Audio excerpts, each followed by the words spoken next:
बना दो। ठीक है मैं बना देती हूँ।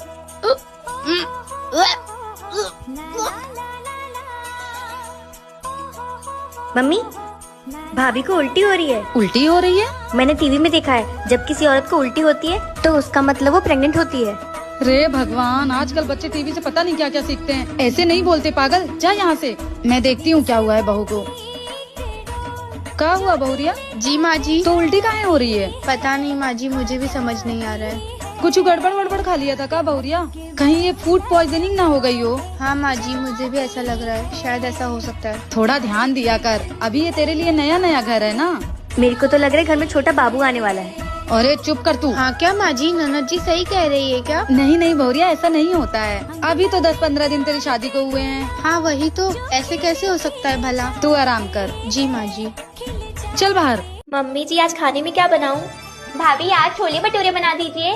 छोले बनाने से पहले छोले को भिगोना पड़ता है, इतना भी नहीं पता है इस लड़की को। बहू, कल कटहल आया हुआ था ना, तो तुम कटहल का 2 पियाजा बना दो। जी मम्मी जी। ये कटहल का 2 पियाजा कैसे बनता है? मुझको तो आता ही नहीं है। माँ से फोन लगा के पूछती हूँ। बेटा शायद मेरा फोन चार्ज हो गया होगा, जरा लेते आ। ठीक है।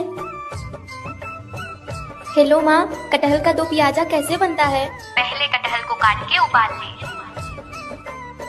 माँ भाभी को 2 पियाजा नहीं बनाने आता है, वो अपनी माँ से पूछ रही है। अच्छा बहू। जी मम्मी जी। किससे बात कर रही थी? हाँ बताओ, मैं झूठ बोल रही हूँ क्या? मम्मी जी वो मैं माँ से पूछ रही थी कि कटहल का 2 पियाजा कैसे बनाते हैं। बहू नहीं बनाने आता है तो मुझसे पूछ ली होती, अपनी माँ को क्यों परेशान की? मैं भी तो तुम्हारी माँ हूँ ना। चलो तुम दोनों रसोई में, आज तुम दोनों को 2 पियाजा बनाना सिखाती हूँ। पर माँ मैं क्यों? चुगली करने में तुम 1 नंबर हो, करके तुम भी मुझे फोन करके पूछना, माँ मैं ये कैसे बनाऊँ। चलो। माँ जी कुछ काम है तो करवा लूं? नहीं, आज तेरी मुंह दिखाई है, जाके रेडी होके बैठ, आते ही होंगे सब लोग। चलो अच्छा हुआ इसका मुंह दिखाई उखाई खत्म हुआ। अरे माँ जी दुल्हन देखने नहीं गई? अरे क्या देखूं, उस काली की शकल देखी तो हूँ। अरे माँ जी रस्म है। अच्छा ठीक है, जाती हूँ।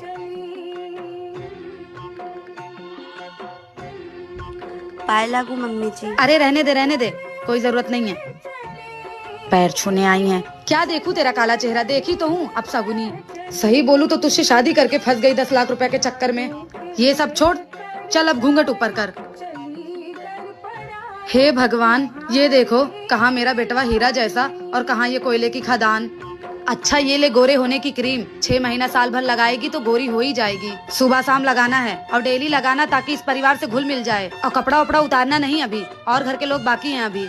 जो लोग अपने बहू के साथ ऐसा करते हैं उनके साथ क्या करना चाहिए, कमेंट बॉक्स में जरूर। सुनो, मेरा भाई थोड़ा लेट आएगा तो उसका इंतजार करना, सो मत जाना। पर दीदी रात के 11 बज गए, मुझे भूख लगी है। भूख लगी है? आपको आपके मम्मी ने सिखा के नहीं भेजा है क्या कि नई नवेली दुल्हन पति के खाना खाने के बाद ही खाना खा सकती है? पर दीदी वो पता नहीं कब तक के आएंगे, तब तक कि मैं भूखी रहूंगी क्या?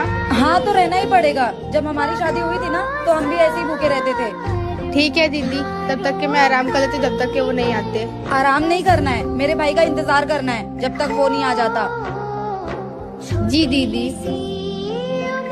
पता नहीं क्या रिवाज है ये, पता नहीं कब आएंगे वो। एक तो भूख लगी है, ऊपर से नींद भी इतनी आ रही है। क्या शादी के बाद भूखे प्यासे भी रहना पड़ता है? ये कैसा जुर्म है बहुओं पर? ऐसे रीति रिवाज के चक्कर में न जाने कितनी रात बहुएं भूखे पेट सो जाती हैं। कीमत क्या जानेगी? बात बताओ, तू अपने माँ बाप के ऊपर बोझ थी क्या? अरे दहेज नहीं दिए तो कम से कम जेवर तो दे देते। इसमें मेरी क्या गलती है? आपको पता है ना कि मेरे माँ बाप बहुत गरीब हैं। उनसे जितना भी हो पाया उन्होंने आपको दिया। अरे तेरे माँ बाप इतने ही गरीब थे तो किसी रिक्शा वाले के हवाले कर देते, मुझ पे क्यों सौंप दिया? भैया अब भाभी को बोझ बोल रहे हो? अरे बोझ को बोझ ना बोलूं तो और क्या बोलूं? अगर ऐसा बर्ताव मेरे पति मेरे साथ करे तो आपको कैसा लगेगा? अरे ये भी किसी की बेटी है। एक बात बोलूं भैया, किसी गरीब की लड़की से दहेज मांगने से बेहतर है किसी अमीर से भीख मांग लो।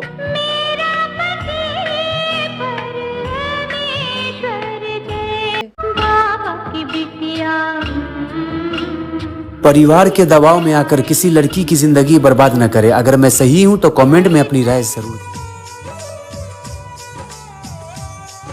सुनो, जब घर का राशन खत्म हो जाता है तो तुम मुझे बताती क्यों नहीं हो? अरे नहीं, अभी चला लूंगी। दिन में चावल बनाया था और रात में खिचड़ी बना लूंगी तो हो जाएगा। मैंने तो सुना था कि शादी से पहले तुम बहुत पैसा खर्चा किया करती थी, खाने पीने की बहुत शौकीन हुआ करती थी, मगर जब से हमारी शादी हुई है ना तो तुम शॉपिंग करने के लिए बोलती हो, ना तो घुमाने के लिए बोलती हो, और ना ही तुम्हारा डिमांड होता है। ऐसा क्यों? बाप के पैसे में और पति के पैसे में फर्क होता है, क्योंकि जब बाप पैसे देता है ना तो उसका हिसाब किसी को नहीं देना पड़ता, लेकिन वही जब पति पैसा देता है तो उसका हिसाब सबको देना पड़ता है। मेरी बातों से अगर आप लोग सहमत हैं तो कमेंट करके जरूर बताएं।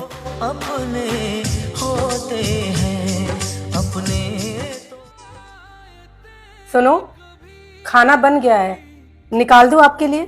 मुझे तुम्हारे हाथ का बना हुआ खाना नहीं खाना। जा अपने माँ बाप को खिला, अपने भाई बहन को खिला और अपने खानदान वाले को खिला। मुझे नहीं खाना तेरे हाथ का खाना। आपको पता है, एक इंसान को तभी तक अच्छा लगता है जब तक वो उसकी सारी बातें बहुत ही प्यार से सुनता है। वो कहते हैं ना, सुन लिया तो सुलझ गया मसला, सुना दिया तो उलझ गया मसला। भूख लगे तो खाना खा लेना।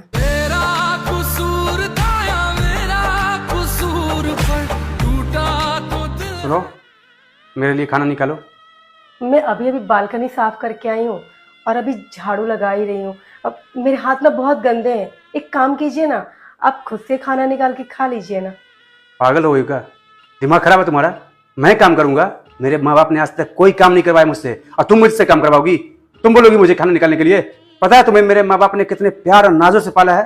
एक बात बोलूं, बुरा मत मानिएगा, जिस प्यार से आपके माँ बाप ने आपको पाला है ना, उससे कहीं ज्यादा प्यार से मेरे माँ बाप ने मुझे पाला है, क्योंकि बेटियां बेटों से ज्यादा प्यारी होती हैं। एक बात बताओ, सिर्फ आपकी माँ को तकलीफ हुई होगी आपको पैदा करने में, मेरी माँ को तकलीफ नहीं हुई होगी? हमेशा ससुराल में बहुओं को यही ताना मारा जाता है कि हमने अपने बेटों को बहुत नाजों से पाला है। क्या हम लड़कियों को पालने में मेहनत?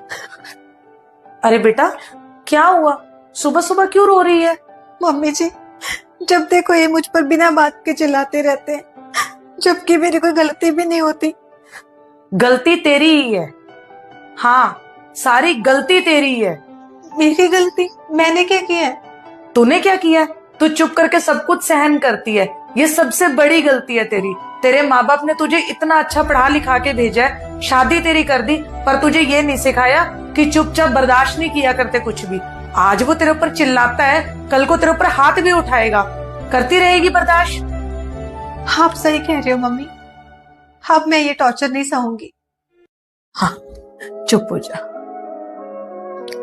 हाँ, आप जैसे सास अगर हर बहू को मिले ना, तो कोई बहू कभी दुखी नहीं रहेगी। क्या सास ने बहू को सही समझाया? कैसा रहा आज का दिन? अरे भाड़ में गया मैं। तुमने घर का क्या हाल बना रखा है? सुबह के जूठे बर्तन अभी तक बेसिन में पड़े हैं, किचन का एकदम बर्बाद हाल है, बच्चों के खिलौने, कपड़े, घर का सारा सामान सब कुछ बिखरा पड़ा हुआ है, और तुम यहाँ बैठ करके खुद को चमका रही हो। पागल वागल तो नहीं हो गई हो ना तुम? आप ही तो ऑफिस जाते समय कह के गए थे ना। मैंने कहा था? है क्या कहा था मैंने? घर को कूड़ादान बना देना, ताकि जब मैं ऑफिस से टेंशन में आऊं तो ये सब देख करके और पागल हो जाऊं। हैं? नहीं तो आप यही बोल कर गए थे कि करती क्या हो तुम? दिन भर घर ही में तो रहती हो, सिर्फ आराम ही करती हो। तो मैंने सोचा ना कि आज आराम करने से पहले मैं थोड़ा मेकअप कर लूं, क्योंकि आराम तो मैं हमेशा करती हूँ। और पता है तुम्हें, मैं आराम के चक्कर में खुद का ख्याल भी नहीं रख पाती हूँ। बहू, माँ में और सास में क्या फर्क हो गया?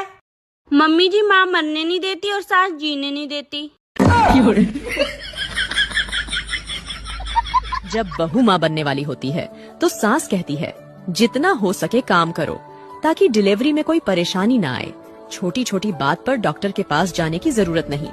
थोड़ी थोड़ी तकलीफ तो सबको होती है। वहीं पर बेटी को कहते हैं, जितना हो सके आराम करना ताकि कोई परेशानी ना आए।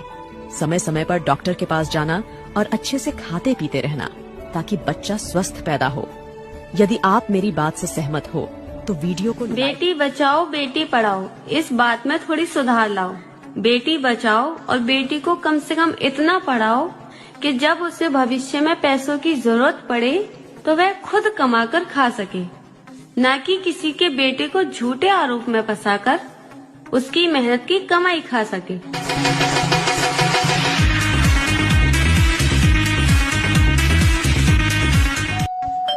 पक्का तुम्हारी बुआ आई होगी। जाओ बेटा देखो, अगर तुम्हारी बुआ आई होगी ना तो कह देना मम्मा घर पे नहीं है। जाओ। नमस्ते बुआ। नमस्ते बेटा। बेटा तुम्हारी मम्मा कहाँ है? मम्मा तो घर पे नहीं है, आप बाद में आ जाना। ठीक है बेटा। अरे किसका फोन आ रहा है? तेरी दादी फोन कर रही है, पक्का पैसे मांगने के लिए फोन कर रही है। ले बेटा तू बात करके बोल दे मम्मा नहाने गई है, आप बाद में बात कर लो। हेलो दादी। हेलो बेटा, तुम्हारी मम्मा कहाँ है? मम्मा नहाने गई है, बाद में बात कर लेना। ठीक है। शाबाश मेरे बच्चों। अरे मेरे पर्स में से पैसे किसने निकाला? जरूर पंछी ने निकाला होगा। अभी बता पंछी, तुमने मेरे पर्स से पैसे निकाले? नहीं मम्मा, मैंने नहीं निकाला। क्यों मार रही हो उसे? माँ देख रही हो चोरी करके कैसे झूठ बोल रही है। झूठ बोलना तो उसे तूने ही सिखाया है, जैसा सिखाओगी वैसा ही ना पाओगी। बच्चों की पहली शिक्षा घर से ही शुरू होती है। मम्मी, दादी और बुआ आ रही हैं। एकदम चुप हो जा, पापा का खर्चा बढ़ाने आ रही है। चलो जल्दी से गेट बंद कर लेते हैं, नहीं तो अंदर आ जाएंगी दोनों, दिमाग खराब करेंगी।